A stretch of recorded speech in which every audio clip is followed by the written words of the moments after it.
Happy Tuesday! My name is Alan. My name's Nick. And welcome into the dungeon.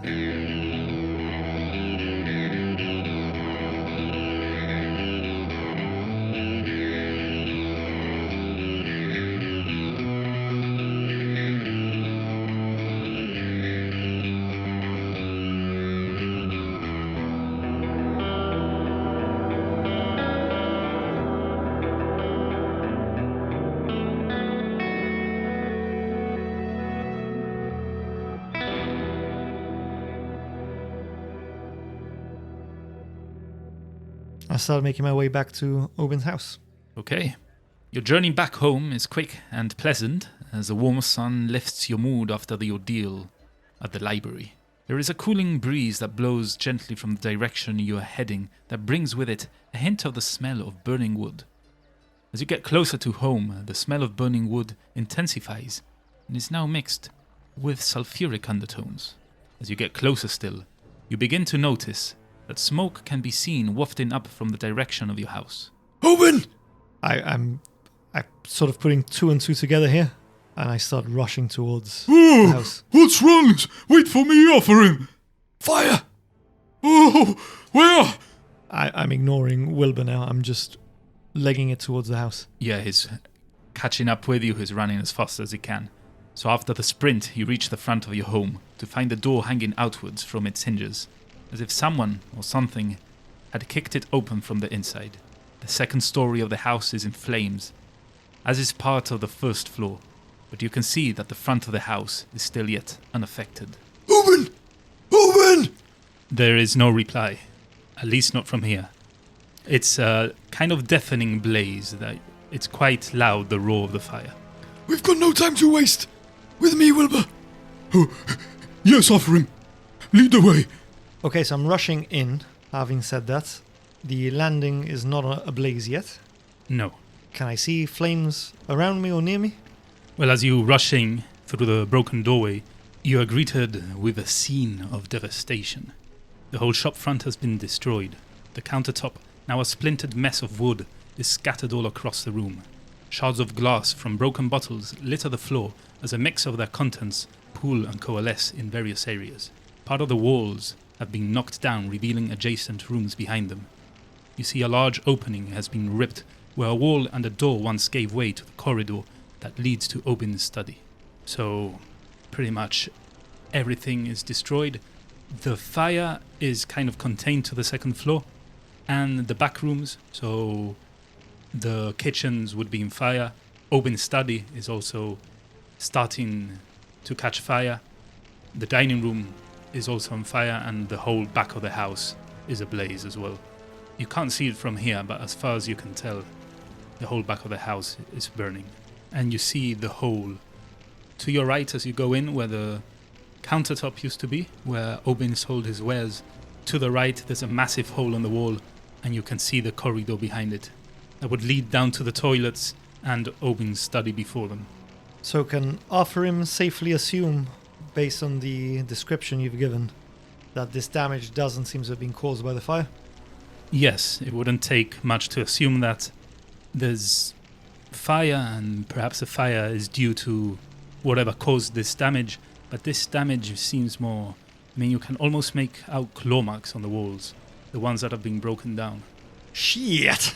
So this damage seems to be made by something. And from where I am I feeling the heat of the flames spreading at the moment, even though they're contained to the kitchen and those other areas, and particularly the floor above me? Yes, the smoke and the heat is somewhat troubling, and it's getting worse by the second. Okay, so Arfahrim extends his hand. His fingers splayed as an arcane power starts to crackle from within them. A chill starts spreading outwards, turning Wilbur's breath to mist, as frost starts to form in intricate patterns along Arfahrim's hands. He starts whispering an incantation in panic, and starts flicking his wrist at anywhere that he can feel there's heat and flames coming from, and these lances of shimmering ice blue energy erupts from his fingertips, spiraling like a frozen comet. I'm spanning my Ray of Frost cantrip all over the place at the moment. Okay, what does he do, the Ray of Frost? A frigid beam of blue-white light streaks towards, it says here creature in range, but I imagine it's a target as well as it's ice damage. Oh, I've got to make a ranged spell attack. I thought this was like an auto thing, so yeah, I'm just spamming at the walls. Well, and the ceiling it's in fine. panic. Like you're just the fire's all around you, so I mean you just spam it anywhere, not really trying to hit anything, just the whole area around you. And when it does contact the fire, the flames kind of die down a bit, but the blaze is catching, and you're gonna have to keep spamming. You can use it as a way to traverse through perhaps part of the corridors that are burning, but it won't be enough to put the fire out. Obin! Obin! As you shout out, you suddenly hear Obin scream in desperation, which is closely followed by a blood-curdling snarl.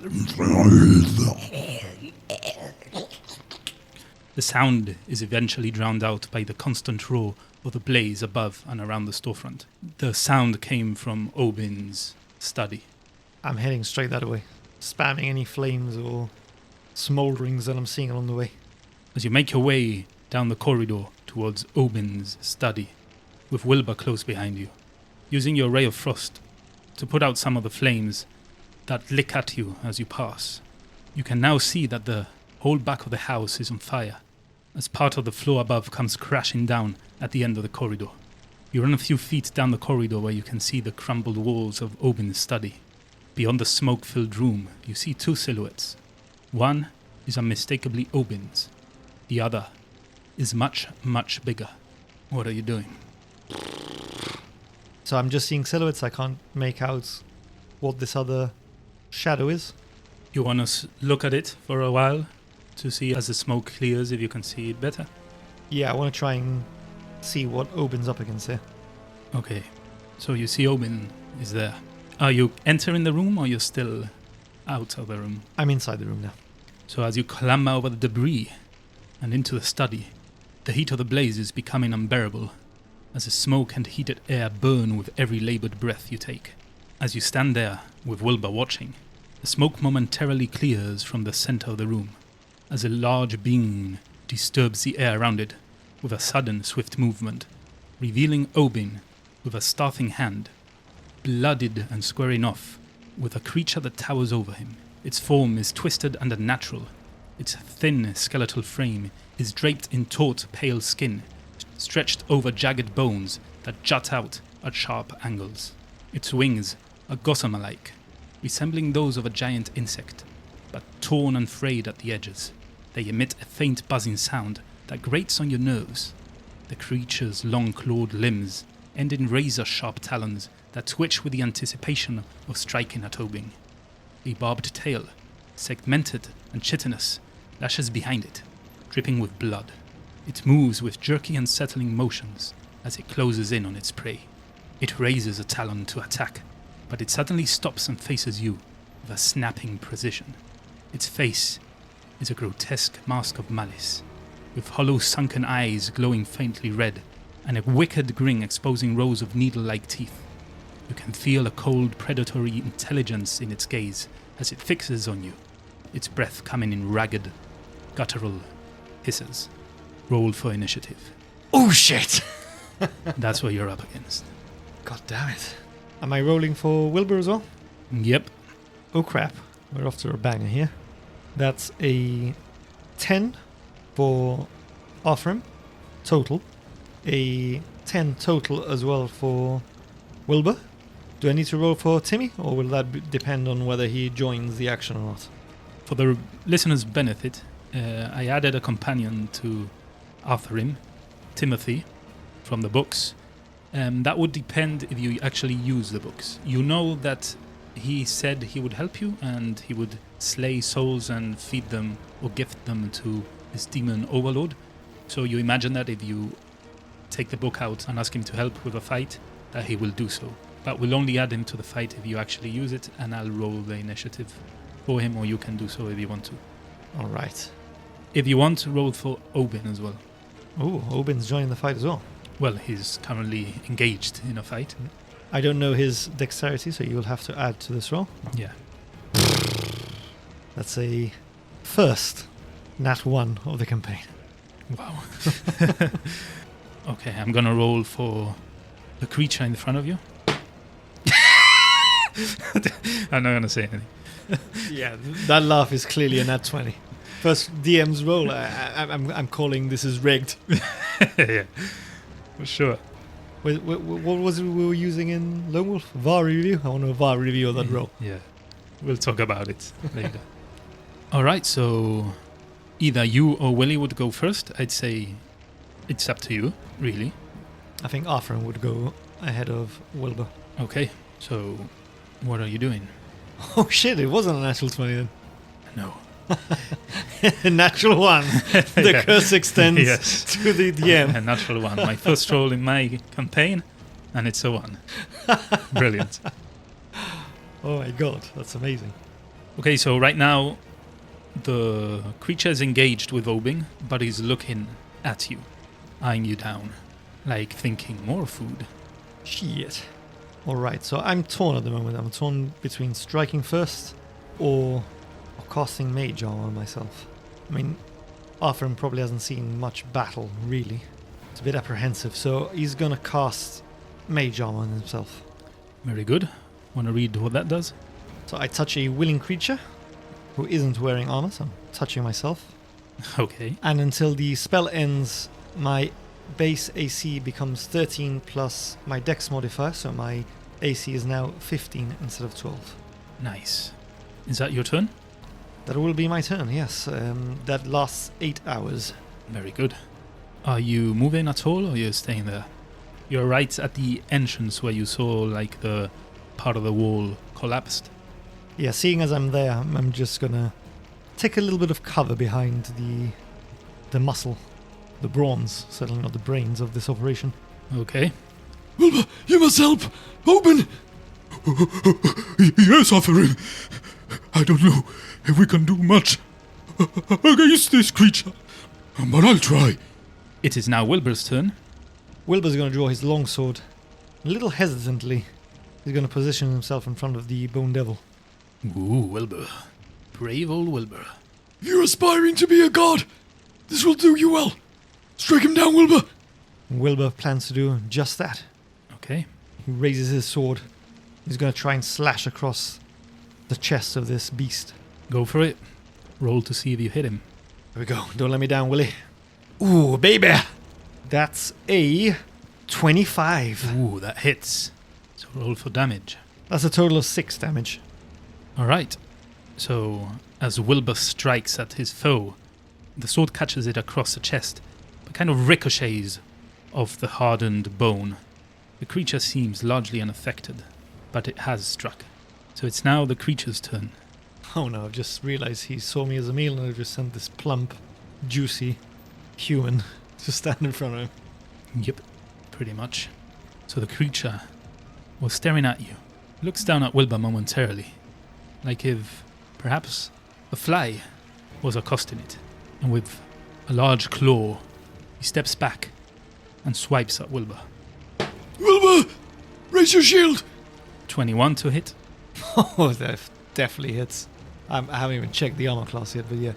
16, so yeah, definitely hits. That's 5 total damage. Oh shit, that's nearly half his life gone. So as the beast slashes at Wilbur, Wilbur takes a full attack front on. Wilbur is winded, shocked at the amount of damage and power this creature is capable of, and he buckles and falls to one knee. The creature continues, brushes by Wilbur, and heads towards you. Towering above you, with his other claw raised, it slashes at you. 18 to hit. Yeah, that definitely hits. That's a total of 9 damage. Oh, he's down. He's down. You're down. Wow. 1 hit. Yeah, Arfahrim collapses, completely knocked out by this single blow. He's crumpled on the floor. Staff sent sprawling from his hands. The big question I have, though, is how is Tammy? Well, you can't see right now. Damn it. But as you start losing consciousness, the agony of the open wound in your chest begins to spread, pain expanding through your whole body. You catch the creature flash a sinister smile as he goes with his barbed tail for one final, devastating attack.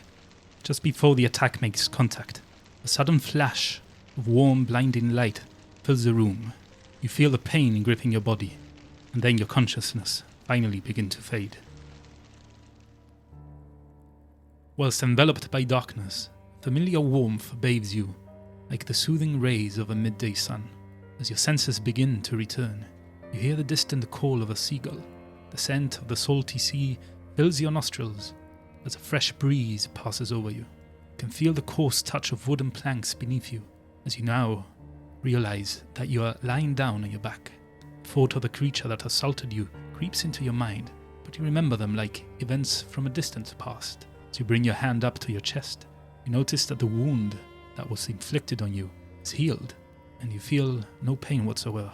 Slowly light begins to flood your vision, the darkness giving way to a bright multicolored light. You shield your eyes momentarily as you begin to stand, opening your eyes fully when your vision has adjusted to its surroundings. You are greeted by a familiar scene. You are on board the Brimstone. Brimstone? Tammy! Tammy! I start shuffling along the deck, a little confused, but my eyes are frantically searching around me. I recognize this as the Brimstone, the last place I saw my sister. Tammy! Where are you? What are you feeling? Because Arfahrim was afraid of boats and traveling by sea, right? He is, but Arfahrim's feeling at the moment is that he's passed on to the next life. I don't think he feels this is real. Although you should feel scared and intimidated by the fact that you're in a boat, you feel calm and safe instead. You don't see Tammy, but this, as you say, is the boat where you last saw her, where you served the Red Fist almost 100 years ago. I look down at my hands and see if I'm me 100 years ago, or if I'm me now. Do I look old, or...? Yeah, your hands look the same. Yeah, you notice that your wound from the fight has healed. Scarred, but healed. But you look exactly the same. You also happen to see Wilbur lying on the floor, unmoving, with a similar wound healed up like yours, a claw mark across his chest. Okay, now, I mean, if Arfahrim wasn't confused before, he's definitely confused, because he thought he was dead and had passed on to the next life, hence why he wasn't scared of being on the boat. He's not understanding why on earth Wilbur would be in this boat and at this place either. So he starts to feel a little concerned that he may actually be on a boat rather than in the spirit realm. Wilbur! Wilbur, wake up! Wilbur does not respond. Wilbur! I start shaking, grabbing his armor and start throttling him. Get up, Wilbur! You notice his breathing and he reacts to your shaking, but he does not wake up. Around you, you can see an ethereal curtain of cascading colors that surrounds the ships on all sides, blurring everything beyond it. Apart from Wilbur and yourself, the ship is vacant, yet its sails are unfurled, and its wheel turns as it navigates the spectral sea beyond. I reach into the pouch, and I think of the book, Third Time's the Curse. Mm-hmm. Does it work? Am I able to pull it out? Yeah. Timmy! I need your assistance, Timmy! Yes, well, thou shalt only have to ask. You traverse the planes of existence. I've got no idea where I am, Timmy. Is this the spirit world? Am I dead? Am I a ghost like you? Well, I am no expert, and it doesn't seem that you are. You see, corporal to me. You don't look like a spirit, as I am. But my knowledge is not the best in these kind of subjects. But I'd say we are not in the material plane. What plane do you think we're in? Is this some sort of fantasy of your books? Are you familiar with the Brimstone? Where are we? No, I have not heard of the Brimstone myself, no. We seem to be in a ship. Well, I could have told you that, Timmy.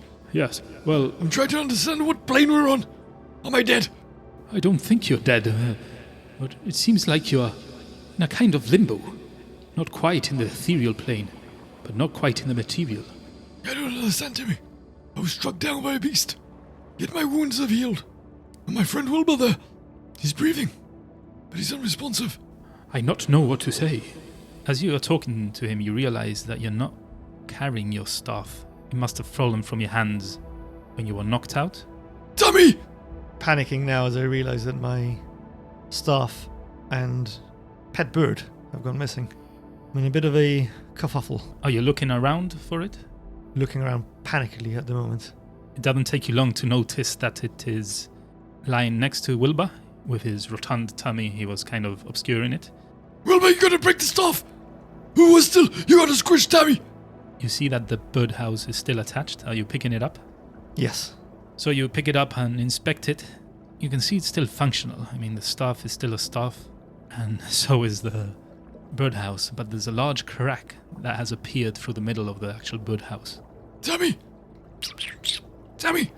Are you calling out or trying to... I'm trying to call her out of her birdhouse. No reply. She doesn't seem to come out. I'm peeking in. Is Tammy in the box?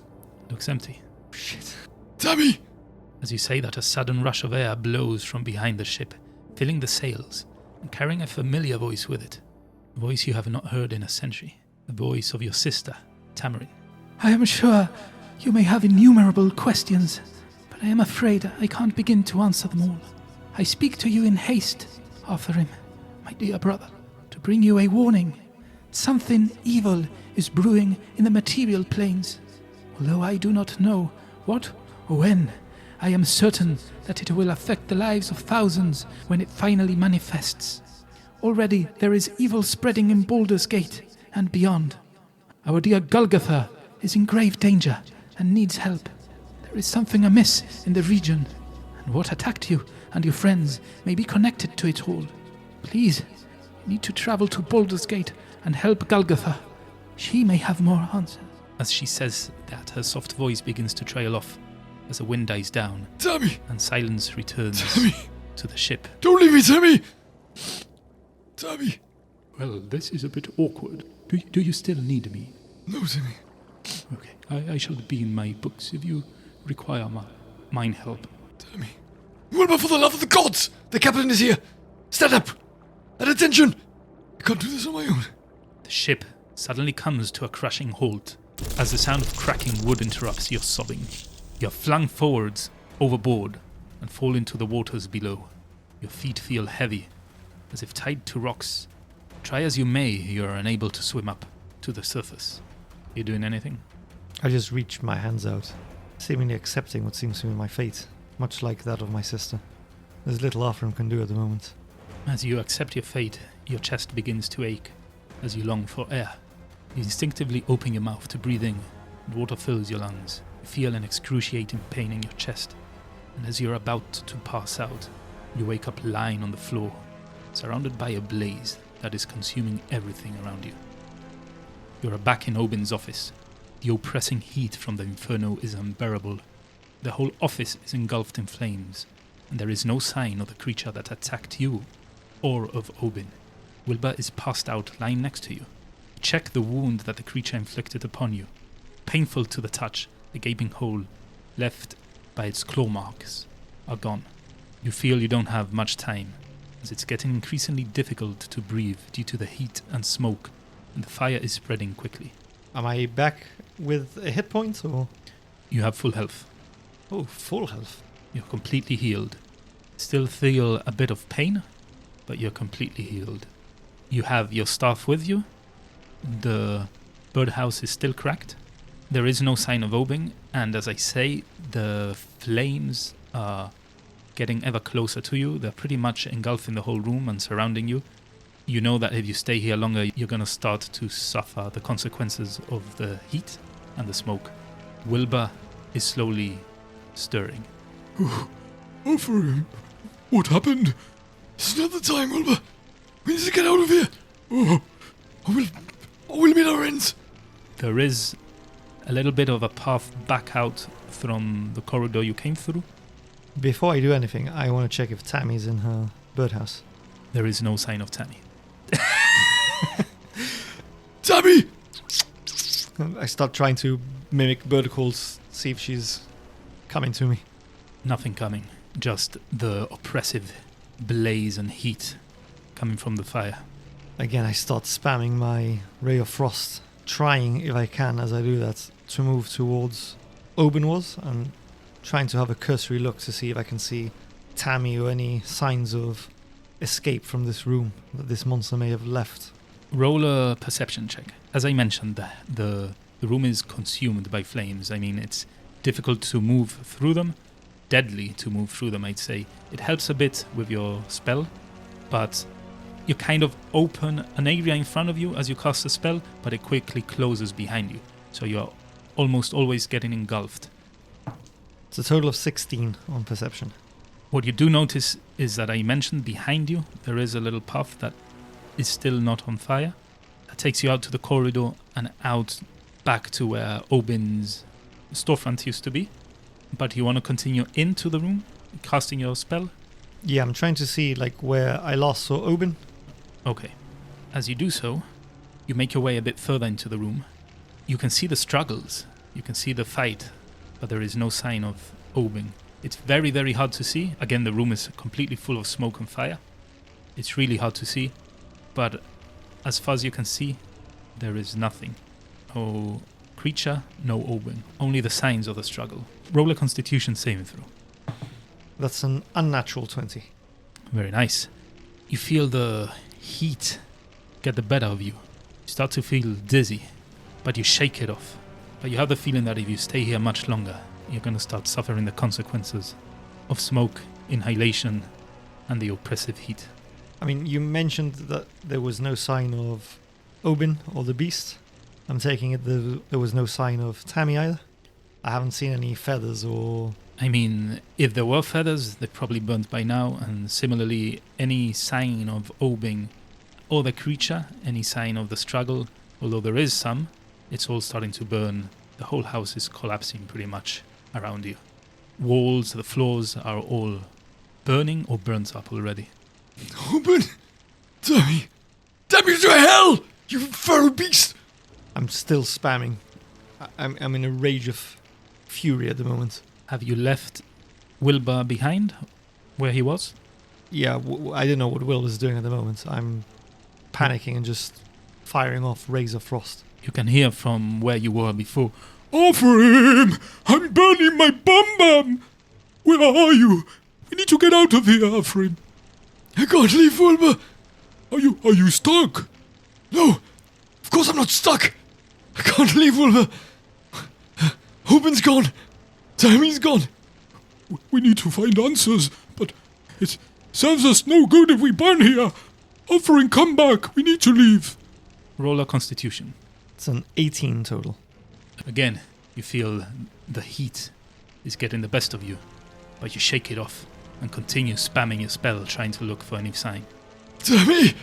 Obin! I can't be all alone now. You're with me, Arfahrim. We got each other. Roll a Constitution for Wilbur. It's the loss of my family, Wilbur. Obin is like my father now. That's a total of 21 for Wilbur. Wow.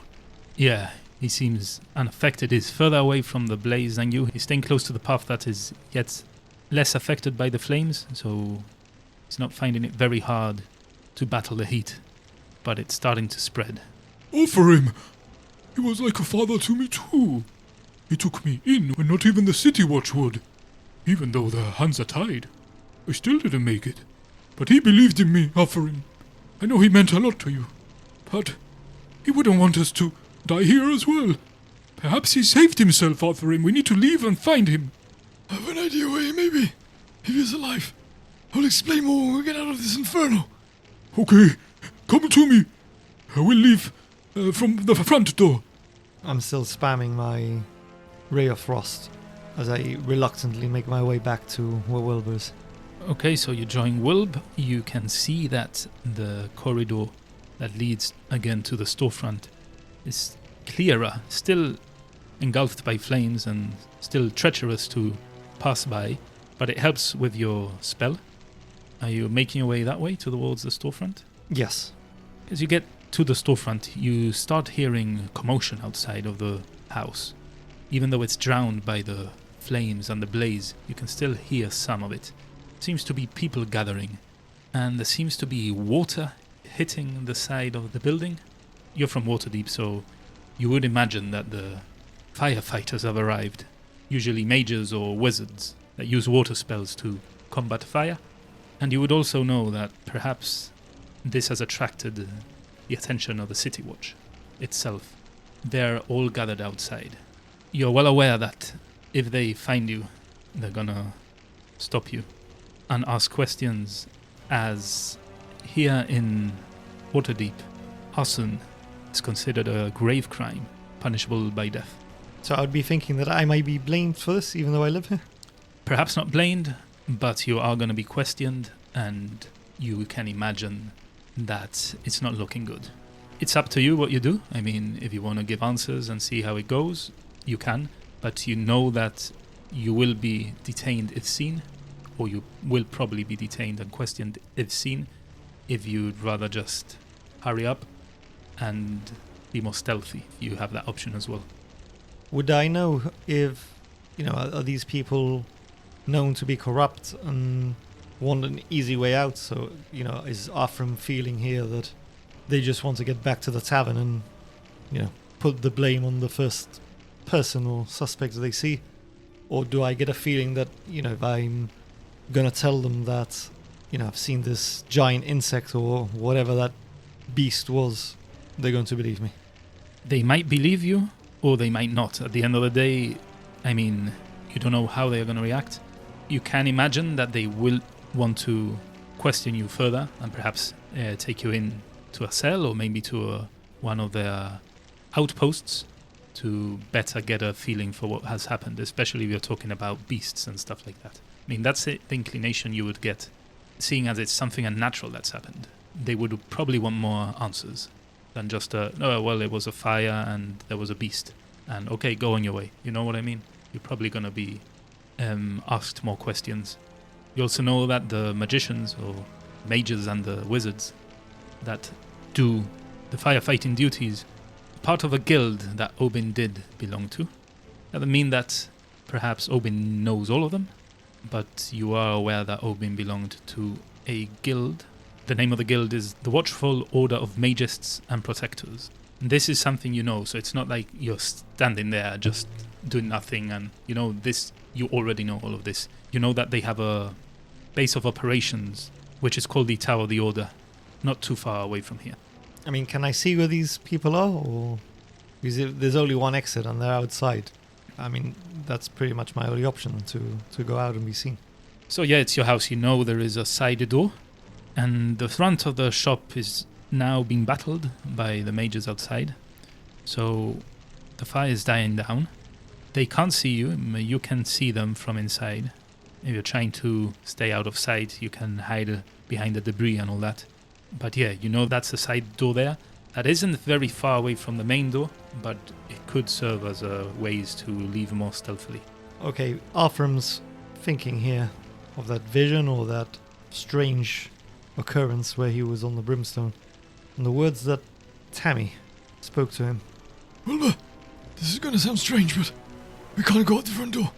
Well, there's some city watch there. I'm sure they'll help us. I'm not so sure. What do you mean? I fear they may just want to go back to the tavern and this will be pinned on us. We haven't got time.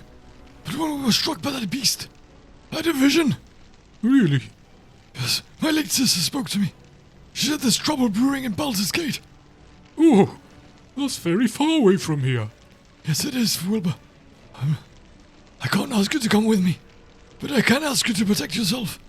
What do you mean? If they see you and I there, coming out of this building, I'm an outsider that Obin took in. They'll blame this on my wild magic, or on you as a fool. No, let's at least get out, and then you can make your decision. You're free to accompany me as far as you want, but I must make haste towards Baldur's Gate. Oh, Arfahrim, you're my only family now. I'll go with you wherever you go.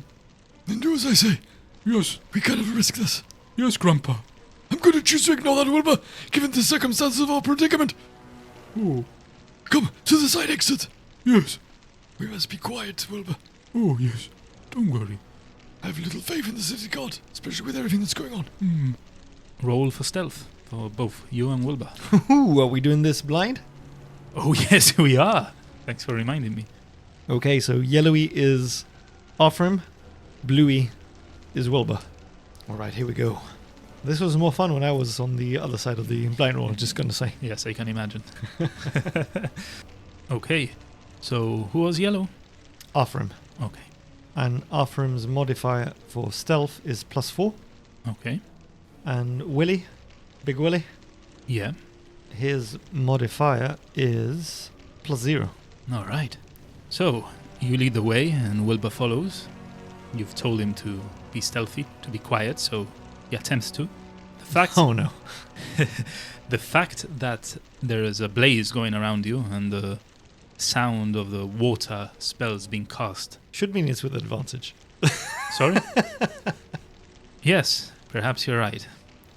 Perhaps you're right. But no, it was a low AC. Which is kind of the same thing. But yeah, also the sound from the crashing water outside hitting the sides of the walls and dousing the fires and the flames help you stay quiet, help you go undetected. You make your way to the door. There is no door, there is no handle, it's just the remnants of what was once a door you can go through. And as you do so, you hear a crash and a tumble. And then, Arfahrim! and that's where we're going to leave it. Wilbur, you fool! Well, what do you want? Are you sure you're going to take him with you to Baldur's Gate? Maybe leaving him at the orphanage at this rate. I know he's an adult, but probably better served there. Poor guy. But yeah, that's all we have time for this week. If you want to find out what happens next, make sure to tune in next week for the next episode of The Road to Baldur's Gate. If you can't wait a whole week, and I surely can't, but I'm going to have to, make sure you visit our website, www.i2td.com. Follow the links there to our website, our podcast, and of course our Discord server. Whilst you're there, why not click on that little coffee cup and follow the link there to our Buy Me a Coffee page, where you can make a one-off donation or you can sign up to our tier and support the podcast regularly. Each of those donations essentially buys us a potion in game, so it's an opportunity for you to be a part of the stories we tell and shape the adventures we play. And as you've seen in today's episode, I was one hit KO'd, Yeah. as was Wilbur pretty much. And now Wilbur, at the first attempt of trying to be stealthy, appears to have made quite a ruckus, so I think we're going to need all the help we can get. Help us shape this into an adventure that lasts more than a couple more episodes, please. That indeed is true. You will need all the help you can get. But if you can't donate or simply wish not to, tisk tisk. This is very jovial music, I must say, for such a dark end to the episode. Well, it's the usual Halfling Lodge music from Tabletop Audio Ooh. that we play in our outros. If you cannot donate or wish not to, worry not, you can still share with your friends, like our content, maybe leave a review in your podcast player of choice. Just generally spread the word of i2td.com or i2td, and yeah, we're very much appreciative of it. With all that said, it's time for the end of the episode club, The last one standing. where we give you a password. You use said password perhaps in Discord, on X, wherever you can find us. And that's a fun way for us to know that you made it to the very, very, very end of the episode. So, do you have a password for us this week, Nick? I'm going to follow on from last week's low blow. Okay, so you're going to low blow yourself. Yeah, this week's password is somewhat ironically the last one standing. Who was the last one standing? Well, really we weren't standing, but we are standing now. But it appears that only Arfahrim and Wilbur. True. The last men standing. No Tammy. That is seriously perturbing me. No Obin. Goddamn. No Beastie. Jeez. So yeah, that's the password for this week. The last one standing. Anyway, thank you for staying in to the very end. That's all from us, and we hope to catch you next time as we delve Into the dungeon.